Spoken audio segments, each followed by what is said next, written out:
Welcome to the video, and today we are going to be talking about should you build fire or should you build ice. This week I've been doing a lot of roster reviews on Discord. Make sure to message me if you would like one, and giving directions on what to build.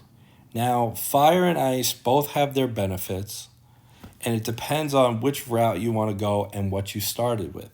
A lot of people got the welcome packs, and Daenerys was their main target. Daenerys was who they got. Other people ended up doing the welcome summons, and they ended up with a strong Ned. Now, naturally, you're going to get certain characters that are going to be supportive to these roles, but it matters what you want to build, because both of these builds are very free to play accessible. You just need to save your summoning tokens and focus on the purple summons or focus on the green summons. Now, let's talk about fire first. Now, this is the Targaryen tribe. In the Targaryen tribe, you only need 3 members. You don't have to do all 5. You only need 3 for the bonus, for 40% more damage against enemies.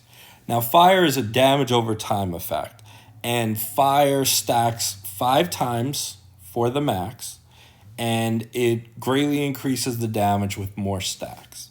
Now, with the new patch update, Daenerys and Grey Worm, who are in the same summon, just got a power-up, and when activated, it afflicts random enemies with up to 2 fire. Now, Zynga is being very vague about what random enemies means. I don't know how many that means. And with up to 2 fire, I don't know what the percentage is. However, this seems like it's a very good option, and you will be getting both characters up naturally through the summon. So you will get a strong Grey Worm, and you will get a strong Daenerys Red. Grey Worm is nice because he has an AoE. It is slow, but he has an AoE, and AoE is great for the Dragon Egg event. Now, Daenerys is going to be your powerhouse. Daenerys has a fast speed move that does 72% fire damage with a bonus for each fire they have. And you're going to want to get as many fire on and just blow them away with this skill. Now, she is very good. You also have the queen of the fire team, in my opinion, which is Rhaenyra.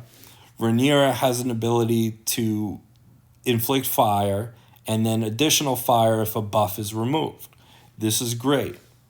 AoEs are king. However, she has a bonus. You get 1 to 2 random power-ups every time an enemy is defeated. Why is this relevant with the new power-up gem that's available? Well, if she creates a vertical one and you have Grey Worm and Red Daenerys on the team, you can inflict more fire just by activating it. So every time an enemy is defeated, she can create more and more. You need her at 5-star for her to create 2. But this could be super powerful in the egg event. There are also 3 AoE characters, so that helps a lot. Let's talk about the non-Targaryens first. We have Beric. Beric is going to be in the purple summons. You're going to get him for free if you choose to go the fire route. He will do an AoE, which is very weak. It doesn't do that much damage, but he has a 40% chance to inflict 2 fire on all targets hit. He also will come back to life after he dies, which is nice, and he's a legendary, so legendaries help. He has a power-up with Thoros, which heals the weakest member of the team by 5% max HP, and that will replace it on a bomb target. Now, Thoros and Beric are in the same green summon. He is the only reviver in the game currently. He revives an ally. So let's say your Daenerys goes down, he can revive her. He also has an ability where if an enemy is afflicted with fire, he strikes them for 75% fire damage with 50% accuracy, so he might miss. It's a gamble. And then he heals himself if you have more stars on him. But every time they're afflicted, he could hit him. So more damage. So that's good right there. Then let's talk about the Targaryens. So you obviously want Daenerys in the team. You obviously want Rhaenyra in the team. You have Maester. Now, Alicent has been nerfed. Another reason why I'm talking about the Fire and Ice teams video are Alicent was one of the best cleansers in the game. At higher levels, had a 40% chance to remove a debuff and create renew. And this could be a problem for Fire and Ice teams. But she is garbage now, so it is great. Another reason why Maester and Mender are good is because they both remove debuffs. Maester heals all allies for 16% attack, which is pretty good. And it's normal speed, so you're going to get it often. So other healers are slow and very slow. And then when he critically heals, he has a 58% chance to inflict each enemy with 3 fire. Now, that's great. That's great right there. And all these characters right here, except for Viserys, you're going to get in the Dragon Egg event for free. You just need to do well in the event and get the summons, and you're going to get them. Mender, fantastic.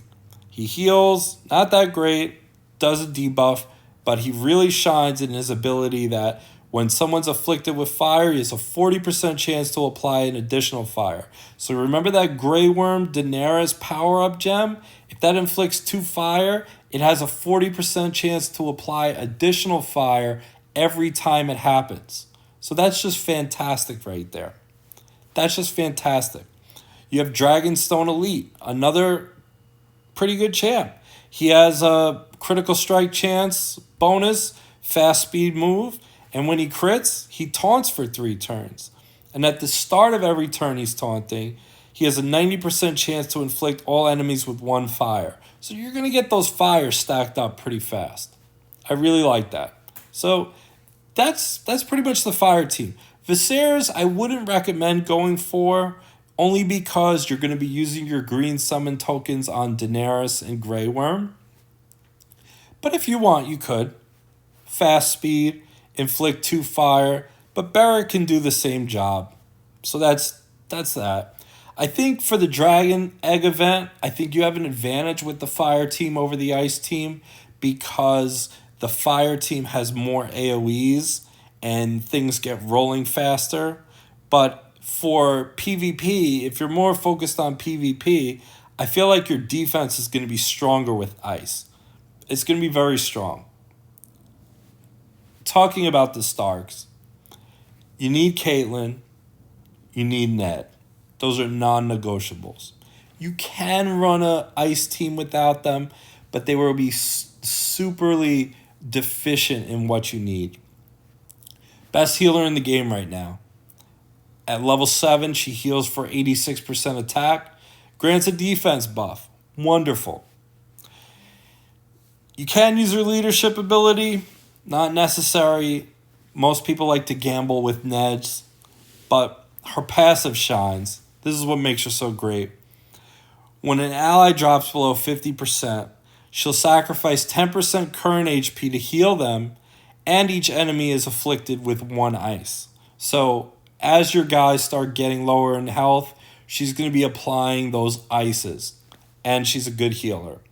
Now, what is ice and what is brittle, and why are you going with the Starks? Because 3 members of the Starks gives you additional 30% bonus on this stamina reduction. And ice is a 5 max stack. 5 ice turns into brittle, and brittle does 200% more damage. So, you want to hit that dragon in your alliance for a lot of damage? Get them brittle and swing. Swing for the fences. Ned does an unstoppable damage with someone that's brittle. And he taunts. So he's very helpful. And when an opponent is brittle or he receives critical damage, he grants all his allies 30% physical resistance for 5 turns and heals them for 5% of his current HP. So you have passive healing through Ned and Catelyn. Very powerful. Archer. Archer's a great one. 80% chance to inflict 2 ice, normal speed, and then she stealths herself. Fantastic. Brawler, fantastic.